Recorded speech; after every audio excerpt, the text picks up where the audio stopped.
What's going on, guys? In this video, I'm going to share 4 tips for effective email marketing for luxury brands, which is very distinctly different than how we do email marketing for 99% of brands out there. Okay, so if you are, let's say maybe you are the owner of a luxury brand, or you're a marketing manager for a luxury brand, or maybe you're an email marketer and you've just got a new client that is positioned as more of a luxury offering than some of the other companies you've worked with, then this is for you. So one of the ways that this type of marketing first got on my radar was I had worked with brands that called themselves luxury brands, but then I didn't realize at the time they really weren't. So you have a lot of brands out there that try to, I would say there's different tiers. So one example to start to kind of get into this world and start to be able to recognize what's happening is you have brands that I wouldn't say try to act like they're luxury brands, but they try to position themselves as brands for wealthy people, but really they're actually targeting middle-class people. So for example, these would be brands like Michael Kors, Tommy Bahama. These are brands that they present themselves as if they're trying to target wealthy people, but really they are targeting people who make like $75,000 a year, right? And that's just part of the whole thing, is because their customers want to feel like they're getting something nicer than their income level, at a very basic level. And then you have brands that I would say this is more of like the Louis Vuitton level of brands, where they are luxury brands and they are doing marketing in a way to target wealthy people, but they still want to do it in a way that's potentially mass market, meaning that yes, a lot of their customers are actually wealthy people who can easily afford those products, but then they also have a lot of customers of people who honestly really can't afford their products, but they buy them anyways, and we all know those people, and maybe you're one of them. Then there's this other level. This is more like ultra luxury, right? These are the luxury brands you've never heard of, and that's by design, because they don't want you to know about them, and they don't put themselves out there with flashy promotions and doing advertising, because it's the exact opposite. Their customers are the type of people who want to be more of like an exclusive club where you have to actually be wealthy and have good taste to even know about these companies in the first place. And there's all kinds of like clothing brands that do this. They don't have any labels. They put no labels on their clothing, but it's just their clothing, or it could be simple things like t-shirts and and blouses and things like that, but they have no labels, and it's just really, really high quality materials, well made, well fitting, all of that. So my first exposure to this was working with a company called Aman. Aman is a chain of resorts and hotels, and they also have private residences that people can buy. And if you've never heard of Aman before, that is by design, because they intentionally do not do advertising. They do very little. If you can go to their social media pages, they're not very active on social media compared to other brands, especially in the similar space as them. They're not as aggressive with their email marketing and everything, but they have a lot of active projects and new developments that they're building. There's a lot of marketing dollars that go into what they do. They're just not marketing themselves in the way that typical high-end resorts are. And a big part of that is, for one, the vast majority of people can't afford to stay there, because their rates will start, I think, at like $1,500 to $3,000 a night, but most of the rooms that people are staying in are going to be $10,000 or more per night, upwards of $30,000-$40,000 per night for these for the places that their locations, their different resorts. So they do things very differently. So whenever I was working on a project with them, I noticed that they really break a lot of the rules of typical online marketing. And after working with more brands like that, and I started to realize, okay, there's just a different type of messaging that you have to use, and then you have to do things that in some cases would actually be to your detriment if you were doing this for more of a mainstream mass audience brand, but it's very different. The rules are different. So that's what I want to talk about in this video. So the first tip is that, and this goes for all of the marketing, but we're kind of focused more on email marketing for the conversation here of this video. So first thing, don't ever talk about price or value or anything like that, and especially do not offer discounts, do not tease any kind of discounts or anything like that. And the reason why is because you need to assume that this person wants the best and they can have the best, and that price is not a consideration. Because anytime you start to bring price into the equation, it just cheapens the experience for them, right? So for the ultra wealthy buyer, buyer, someone who can truly afford to have whatever they want, money is not the issue. The issue is the experience they're going to have. So they care way more about their time and investing their time than they do their money when it comes to things like this, the things they buy for fun, because they would rather, like, the idea of having a worse experience on a vacation or a worse, shopping experience just to save a little money it's just not even something that they would even consider. They would rather pay more money to have a better experience. So as soon as you start bringing in things like, focusing on the value, or offering discounts, they're thinking, oh, okay, well, if the value isn't there at the full price and you're not giving me the most that I can absolutely get, then I'd rather go to someone else who is than, worry about saving a little bit of money with you, because the little bit of money that I save just makes no difference. So again, you need to have the assumption that they want the best and they can have the best, and that price is not a consideration. And if you use that frame, you're going to be speaking their language, and they're going to be, as they're vetting your marketing, they're going to be thinking, okay, you know what, this resonates with me. This feels like there could be something interesting here for me.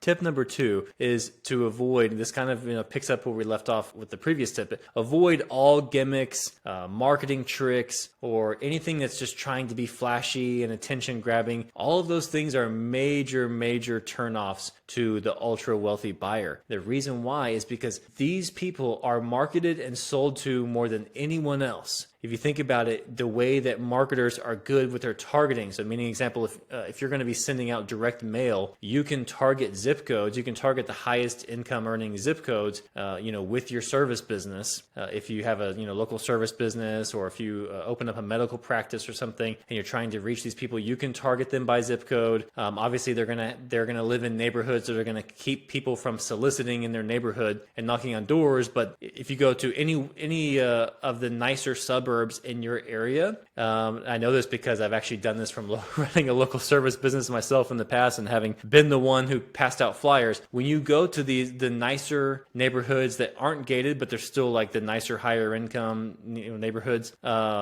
that have open access like that, you will see that they get way more people putting flyers and trying to door knock and do all that stuff in those neighborhoods than other neighborhoods, because again, that's where the money is. And so these people are way more savvy to marketing and sales pitches than the average consumer, because they are used to everyone trying to get something from them. And so part of that means that they also have their guard up a little bit more. So when anytime you do anything gimmicky, or you're trying to use just be funny and be cute with your marketing, but if it comes off in even the least bit deceptive, then they're just not going to trust you, because again, they can afford to have the best, and the best brands don't have to do gimmicky stuff because what they offer is the best and the offering speaks for itself. So that's what they're looking for. So they prefer for you to be more subtle especially by doing things that are flashy. A lot of times, again, the ultra wealthy people, they don't want to bring extra attention to themselves. They don't want to shop with and be involved with companies that do a bunch of flashy stuff, because it's just bringing unwanted attention to them. They like more of a private crowd. And so they prefer if your marketing is more subtle, instead of trying to use flash and gimmicks to overcompensate for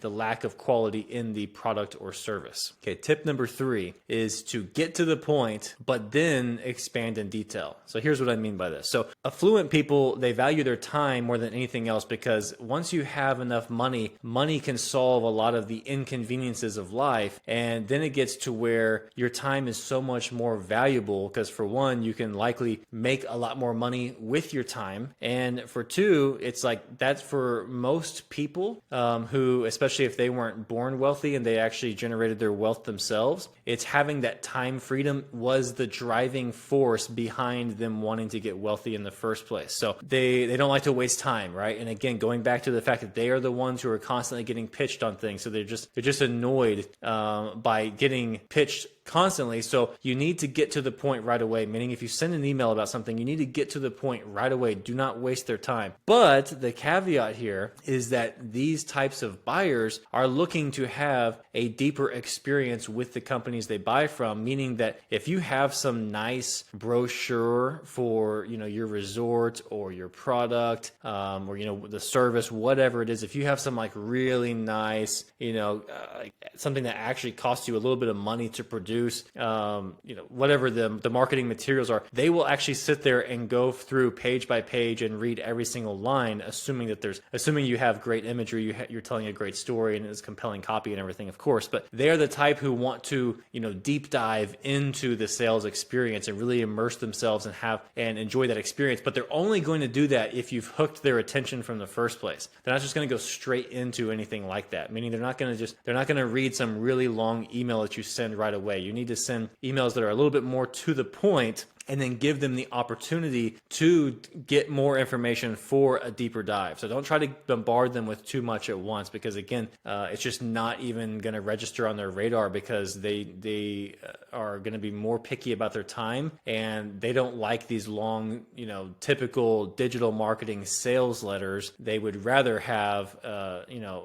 the type of people who can get on a call once they're interested and spend 1 hour, 2 hours on a really detailed presentation, and they want to have a really detailed presentation. Now, again, this isn't always the case, but I'm just sharing my experience here. So finally, the fourth tip, and this is really, I would say infuses into everything from the previous three tips, is that you want to use storytelling to romanticize the experience. So if you think about it, these people, they already have everything they need, right? At this point, it's a matter of just what they want. And ideally, they want to feel like this thing you're offering is something they didn't know they needed. But the big point here is they just want to feel something. If you get to this point where you can have everything, you already have everything you need, it's not as easy to get excited about new products and new services, because a lot of times you've already seen or own a better version of what most people even know about. So your marketing needs to give them a feeling, needs to capture an emotion and give them a feeling and entice them and suck them in, because if they're not getting that, you don't stand out from everything else. And again, the typical gimmicks and using urgency and trying to be, really clever with your marketing, that's just not enough. They're not going to fall for that. They've seen that so many times. So, and the other thing is, this is one of those areas where I said it kind of surprised me, because when it comes to writing really great sales copy, where we're usually trying to be very short, concise, punchy with our copy. So, short sentences, short paragraphs, all of that. And what I found is a lot of times with these luxury buyers, and another thing actually when it comes to copywriting is usually you want to use like a third grade level comprehension of the vocabulary you use in your copy, because you just assume the average person truthfully is just not very smart, and they're just not going to make it through your email if you don't make it very easy to consume and understand. Now this is the opposite for the ultra wealthy buyer. These people tend to be they've had more experience in life. They tend to be a little bit more educated, even if that doesn't mean formal education. They've just learned more through life's experiences, and they want messaging that's a little bit more romanticizing living in the moment and just how they're going to feel and how they're going to experience this whole thing. And a lot of times that means using language that is more romantic, more poetic, using words that wouldn't be as appropriate or just wouldn't, convert as many sales for a $50 t-shirt versus selling something that's ultra high end. So you really want to romanticize the whole experience, and storytelling is going to be the driver of that whole thing. So, but yeah, if you can just, again, assume that they want the best, they have the best, pricing is not a consideration. Don't try to do any gimmicks. Don't try to trick them. Don't try to be too salesy. Just get to the point and tell a compelling story. And then the more that they show their interest, the more you can take them deeper into this romanticized experience of what they are going to get, how they're going to feel, and how not just the features of the products, but the actual benefits that they will get to enjoy and how that's going to play into their lifestyle. That is the approach to take with ultra high net worth buyers.